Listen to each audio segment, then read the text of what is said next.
I reject answering hypotheticals. I'm trying to bring up the factual information in order to get to a conclusion. Instead, allow me to have you answer a very specific question. Okay. Would you agree that there are creeping similarities between the Democrat Party's seizure against free speech, their criminalization of political opponents, to communist totalitarian dictatorships of the 20th century? Two people can play this game. I would make a comparison to the Biden's presidency as the old regime that fell apart before you had the rise of the populist figure that was there.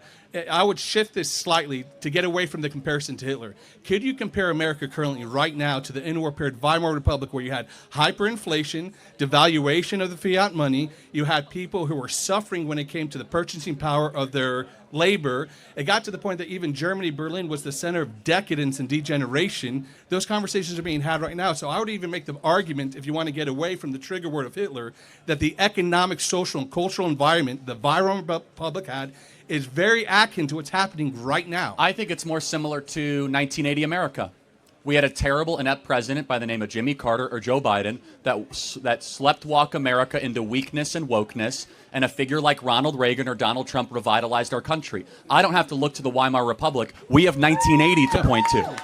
That's a way better example than. And by the way, there's like 15 things wrong with your argument. Number one, Adolf Hitler. It's not an argument; it's a question.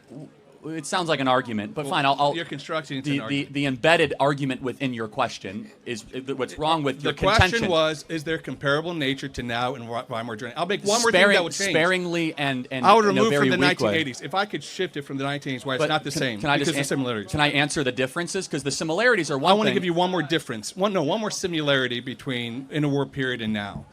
When it came to Hitler's rise in power, you had the first constitutional republic in Weimar Germany, in which he later superseded with certain racial laws, certain citizen laws. There was a creation of an identifiable other in order to consolidate and coagulate the populist movement.